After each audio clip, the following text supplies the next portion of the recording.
Hey there everybody, how's it going? I am Louis, the average guy in 1983. I'm recording right now off of my Samsung Galaxy Note 20, so hopefully you guys can see everything okay and hear everything pretty equally.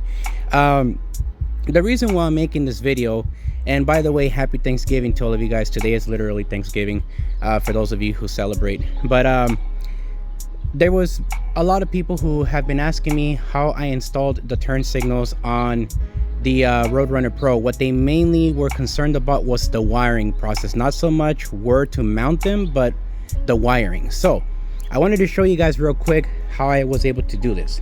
So I grabbed some motorcycle turn signal mounts that you can see there, trying to get as clear a picture as possible.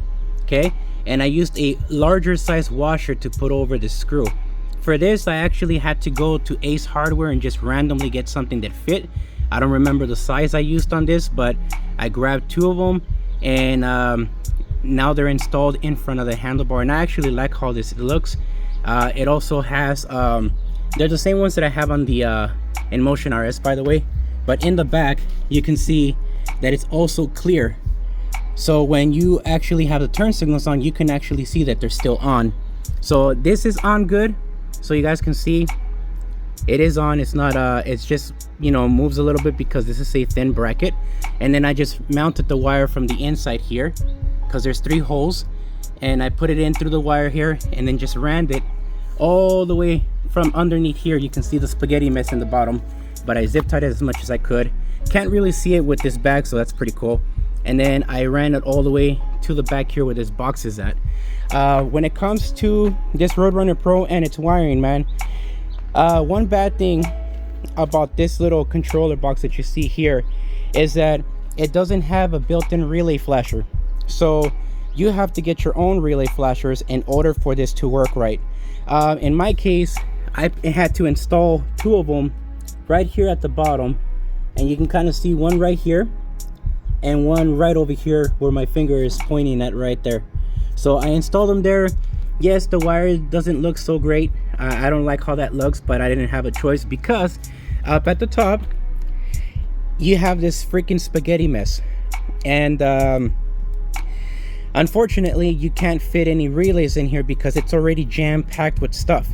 So I'm also trying to figure out how I'm going to be fitting that range extender, which I'm not going to record. I'm going to do that off camera myself. But yeah, I just wanted to show you guys how it's done and how it works with this rear brake light that I installed as well.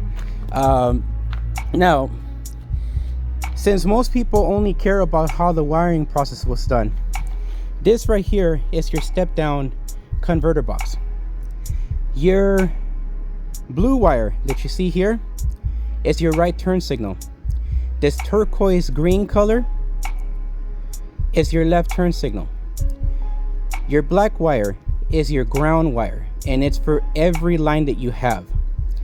Your yellow wire is for your main brake light. That is the voltage that goes into it when you actually press on your brake handle and the light turns on in the back here and it gets really bright. That's that yellow wire. And then the orange wire that you see here, this orange one, is like the light that turns on along with your headlight in the front, which then shows the red lights here but in a dimmer output. So again, when you engage your brake handle, this yellow wire is what makes these lights brighter. So make sure you connect things appropriately depending what style of tail light you get. It's really up to you, but that is it pretty much.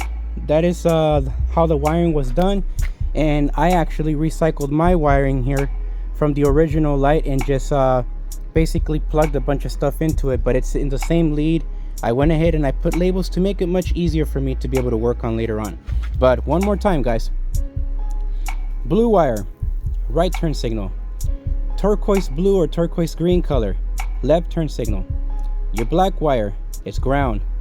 Your yellow wire is your engage brake light, which is when you press on the brake handle, it turns this one on and it makes the light in the back brighter. And then the orange wire is your standard light that has a lower voltage output for these lights to be dim and on at the same time with the headlight up in the front. Alrighty, ladies and gentlemen, so I hope that you guys were able to find that part of the video useful. I do apologize for not being more clear regarding, I guess you could say, the wiring that I did. I just basically cut the wire from the original tail light and I started soldering a bunch of leads. I have like 5 different wire leads going from the ground cable to all the other wires in order for me to get everything to work the way it's supposed to work. But you kind of get the idea, I hope, of how the wire is. It just took my multimeter and just me testing things out to figure out what wire was what.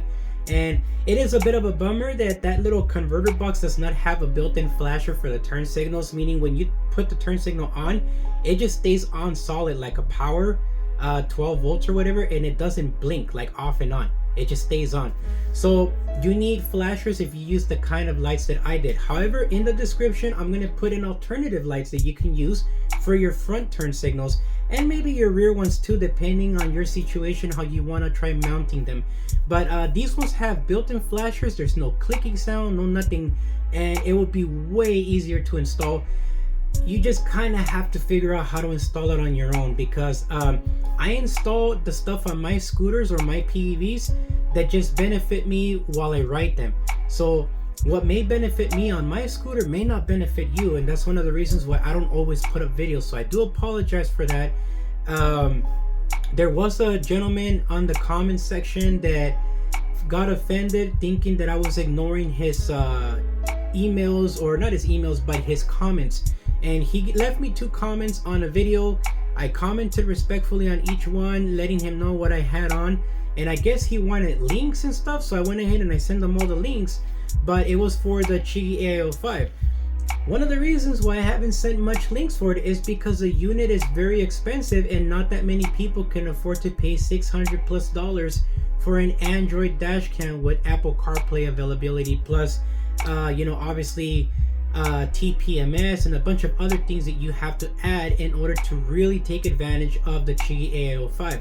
However, I will go ahead and do a video for you guys on how I installed the Chigi AI05 on the InMotion RS. I know that a lot of you guys have been asking me for a video for that, so I will do that. However, just know right now that I am going to pre-remove all the screws from the deck to make the video shorter and much easier. So this way, when I pull off the deck off of the scooter, you guys can see how I routed the cables, and everything will be a little bit more clear, and hopefully it'll be brighter than it was in this video, because I went out like at 2 p.m. and however you see in the video, which was kind of dark, that's exactly how it was. It felt more like it was already 5 p.m. when it was really 2 p.m. So that was kind of weird with the sunlight. But yeah, with that said, I will let you guys go. And I did want to apologize about the range extender for the Roadrunner Pro not showing the battery install. The main reason why I did that is because I'm not sponsored by Voro Motors. I'm just an affiliate for the Roadrunner scooters and also the InMotion RS, and that's pretty much it. And I do feel that, in all fairness, as a consumer, any content creator that gets a scooter free of charge from this company should be the ones that should work harder on promoting that said product for Voro Motors. That's just what I'm thinking. I'm not going to mention any names or anything like that, but there is already several content creators that got that range extender battery free of charge. Meanwhile, someone like me that's a consumer that actually paid money for the product had to wait almost 2 months to get that freaking battery. So that did irritate the crap out of me, having to wait so long and having to drive up to Voro Motors to go pick it up instead of it having it delivered to me. So yeah, it is what it is. But I just wanted to just be open with you guys, because that's the whole point of this channel, is to be honest with you guys and be as helpful as possible when I actually have the time and if I have the knowledge to help with anything that you guys have questions about. So with that said, I will let you guys go. If you guys want to get a Roadrunner Pro and want to help the channel, please consider using discount code TAG198350 off at voromotors.com to get yourself $50 off on any of the Roadrunner scooters. That goes from the Roadrunner Pro, the V2 that's going to be getting this continued, as well as the V3 and even the Cruiser V2. Take advantage of the discount code while you can. It also helps support the channel. Something that I want to let you guys in on right now is that I was told by Melvin at Voro Motors that I would have to sell between 20 to 30 scooters a month in order for me to qualify to get a free scooter to review on the channel and get to keep it. So I don't think that's ever going to happen, because I'm not a scooter salesman. I'm just somebody that likes to ride scooters and modify them and help others when they break down, and tell you guys what caused the breakdown or what I think caused it and what to do to solve that problem and fix it. So yeah, unless you guys are okay with buying scooters left and right for me using my discount codes, there's no way I'm going to be getting any free scooter anytime soon. So again, it's not a requirement. That's not why I started this channel to begin with anyways, but I just want to let you guys in on this so you guys know the situation that I'm in and why it's kind of weird when other people get free products and I don't. It's probably because of that. So with that said, guys, I will let you guys go. If you guys have any more questions regarding the Roadrunner Pro and the wiring stuff, just let me know. But pretty much the schematic I showed you guys is exactly how it is on all the Roadrunner Pros. Alrighty, see you guys later. Bye.